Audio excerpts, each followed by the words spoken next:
Genesis chapter 43.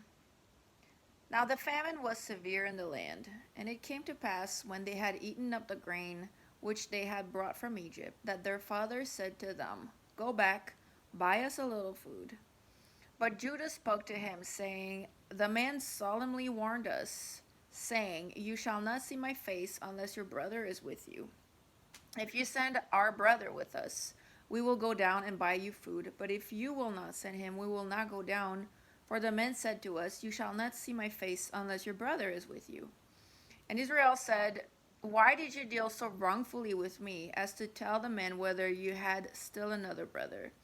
But they said, The men asked us pointedly about ourselves and our family, saying, Is your father still alive? Have you another brother? And we told him according to these words. Could we possibly have known that he would say, Bring your brother down? Then Judah said to Israel his father, Send a lad with me, and we will arise and go, that we may live and not die, both we and you, and also our little ones. I myself will be surety for him. From my hand you shall require him. If I do not bring him back to you and set him before you, then let me bear the blame forever. For if we had not lingered, surely by now we would have returned the second time. And their father Israel said to them, If it must be so, then do this.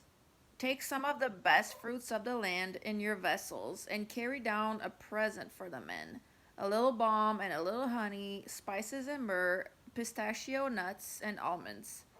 Take double money in your hand, and take back in your hand the money that was returned in the mouth of your sacks. Perhaps it was an oversight. Take your brother also, and arise, go back to the man, and may God Almighty give you mercy before the man, that he may release your other brother and Benjamin. If I am bereaved, I am bereaved.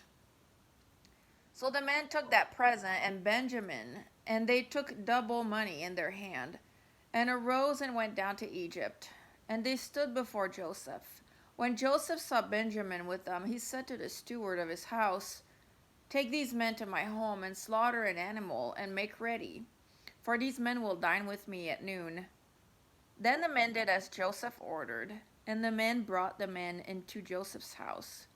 Now the men were afraid, because they were brought into Joseph's house, and they said, It is because of the money which was returned in our sacks the first time that we are brought in, so that he may make a case against us and seize us, and take us as slaves with our donkeys. When they drew near to the steward of Joseph's house, they talked with him at the door of the house, and said, O sir, we indeed came down the first time to buy food. But it happened, when we came to the encampment, that we opened our sacks, and there each man's money was in the mouth of his sack, our money in full weight. So we have brought it back in our hand.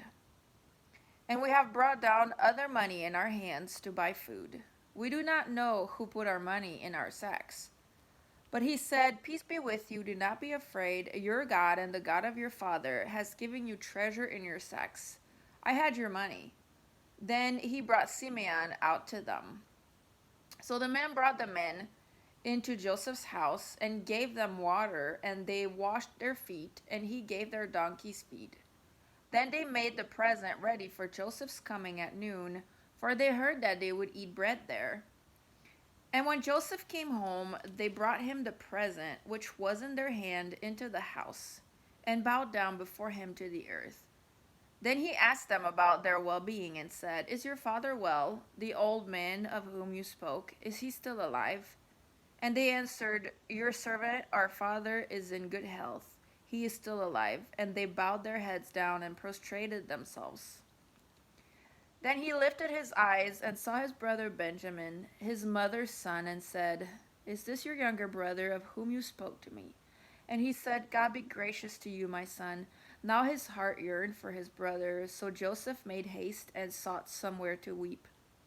And he went into his chamber and wept there. Then he washed his face and came out, and he restrained himself and said, Serve the bread. So they set him a place by himself, and them by themselves, and the Egyptians who ate with him by themselves, because the Egyptians could not eat food with the Hebrews, for that is an abomination to the Egyptians. And they set before him the firstborn according to his birthright, and the youngest according to his youth. And the men looked in astonishment at one another. Then he took servings to them from before him, but Benjamin's serving was 5 times as much as any of theirs. So they drank and were merry with him.